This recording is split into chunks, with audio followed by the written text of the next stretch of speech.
Do'stlar, kechlikinglar xayrli bo'lsin. Bugun biz birlikda Daniya cho'chiki qarxanishni anglamdik. Undaqda omoqlarimning qiliqi menda bo'lsin. Burunning burunista bir avg'ustin bir sehrlik aynak yasabdi. Bu aynakning shunday xosiyati bor ekan. Har qanday go'zal narsa bu aynakda to'liq sat ko'rinadi ekan. Sat narsalar bo'lsa, teg'imi sat bo'lib ketadi ekan.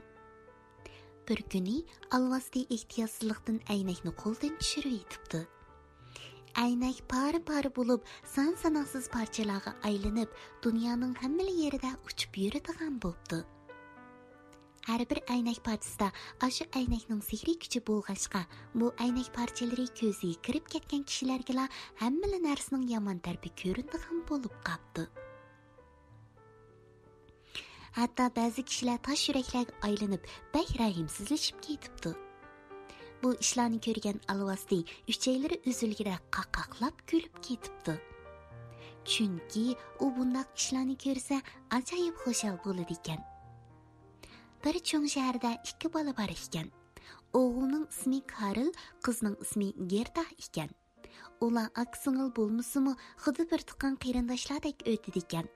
Hatta Karlning deraza tagchisida o'sgan po'rchoqning teliki ko'chaning u tarafidagi Gerdaning uyining deraza tagchisidagi qizilgulning shoxlari bilan irimishib, chirmishib ketgan ekan. Qar lapildab yig'ayotgan qish kunlarining biri Karl qar chechaklarining birikib to'lim chiroyli va nozik qarg'anishga aylanib qolganligini ko'ribdi. Qarg'anish uning ismini chaqirganda Karl qo'rqib ketgandan yiqilib tushgili tasliq qopdi. Atiyas kapti. Quyosh butun jahonni illatibdi. Dal-daraxt gul-giyohlar big' suribdi. Qarlig'ashlar u yasashga kirishibdi. Karl bilan Gerda yana maktabda o'qishga boshlabdi. Bir kuni Karl ko'ziga qandaqdir bir narsaning kirib ketganligini sezibdi. Arqadanla yuragiga bir narsa sanjilgandek bo'libdi. Aslida bu yilqi sehrlik aynakning sunug'i ekan. Karlning yuragiga shundoq bir parcha aynak chaplashib qolg'ashqa, yuragi shu hamon bir parcha muzga aylanib qolgandek bo'lib qopti. Shuningdan keyin Karl intayin qo'pol bolaga aylanib qopti. U fursat chiqsa momisning keyniga o'tib elib, uning ko'zoynagini taqib elib, momisni to'raydi ekan. Uzun o'tmay, u ko'chada ketayotgan kishilarning parangzilishi va yo'l yurishini to'raydigan bo'lib qopti. Uning ko'ziga gullarni sat ko'rinadigan bo'ldi. Shunga u uchirganligi gullarni yulib yetdi ekan. Hatto u o'z singlisida ko'radigan Gerdani zanglik qiladigan bo'lib qopti. Yana bir qish keldi. Bir kuni Karl mahalladagi bolalar bilan chani o'ynayotganda, uchisiga oppoq teri juva, beshiga oq tumoq kiygan bir kishi oqsirlangan bir chaniga o'ltirib bu yerga keldi. Karl chanisini bu chaniga bog'labdi-da, uning bilan birga tiyilib o'ynabdi. Bir chaqda cho'ng chana shahar sirtiga chiqib ketibdi. Bu chaqda qor tozi yig'ayotgan ekan. Karl arg'amchini yeshib cho'ng chanadan ayrilib ketmoqchi bo'ldi. Ammo arg'amchini yesholmabdi. Ikki chana damma-dam sakrab qashalardan, o'stanglardan uchib o'tibdi. Cho'ng chana to'xtabdi. Chana haydagichi aslida egiz va silva, butun vujudidan oq nur chechilib turadigan bir ayol ekan. Biz tanishib olaylik. Men Qarxanish, debdi ayol Karlga. To'nglab ketdingmi deyman. Juvonning ichiga kirib olgin. Qarxanish Karlni yeniga o'ltirg'izib, jo'z bilan o'ribdi va peshonasiga suyib qo'yibdi. Karl shu hamon uxlab qopdi. Qarxanish uni bulutlarning ustiga elib chiqibdi. Ular o'rmonlar va ko'llarning ustidan uchib o'tibdi. Dengiz va quruqlardan uchib o'tibdi. Karl shu ishlarni boshdan kechirayotganda, Gerda Karlning yo'qolib ketganligini bilib, uning buningdan surishtiribdi. Biroq uni ko'rgan hech kim chiqmabdi. Gerda Karlni izlab daryo bo'yiga keldi va qumushliqning arsida turgan bir qiyiqqa o'ltirib, o'zini yo'qolib ketgan do'stining yeniga apirib qo'yishni daryo suyidan o'tinibdi.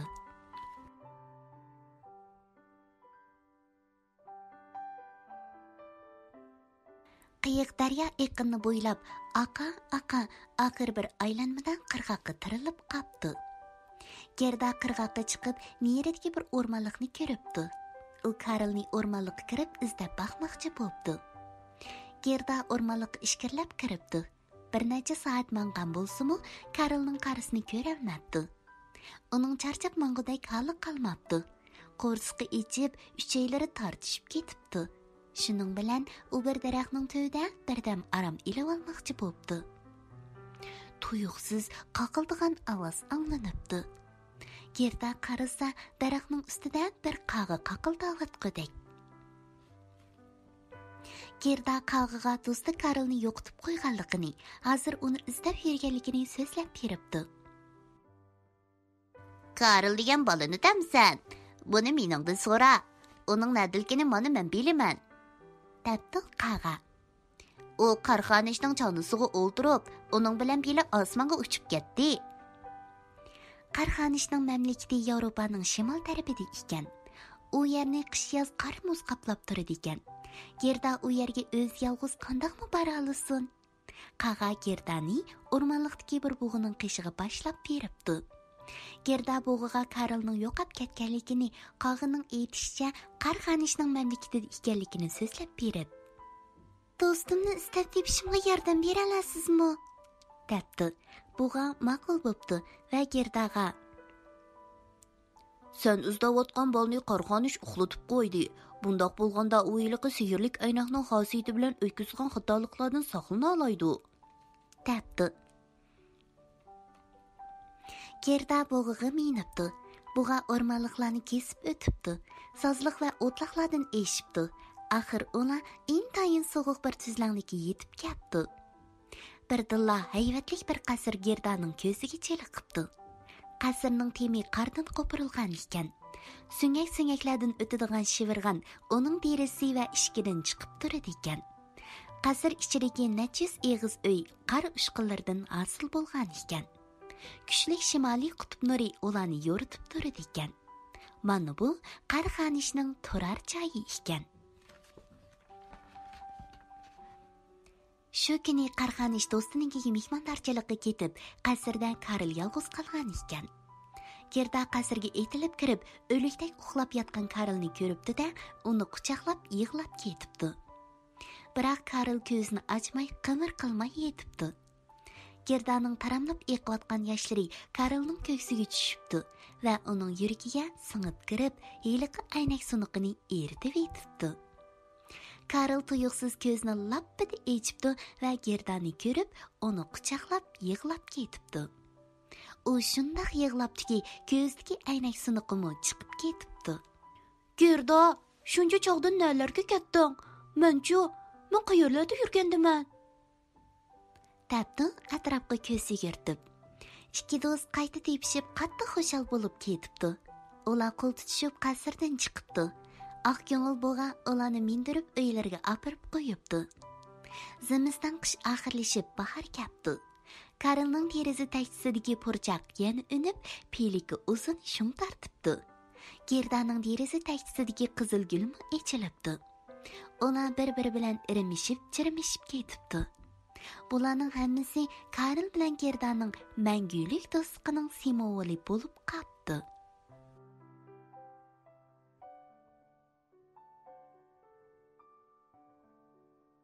Do'stlar, Karl bilan Gerdaning do'stligiga ko'z tegmasin-a? Qiyinchilikqa yo'liqqanda yordam qo'lini sunalaydigan do'st haqiqiy do'st hisoblanadi. Agar sizlarning mushundaq haqiqiy do'stinglar bo'lsa, cho'qim qadrlanglar-chi-mu? Kech bo'lib ketibdi, amiz bugun baldir uxlanglar. Tatliq tushlar sizlarga amroq bo'lsin.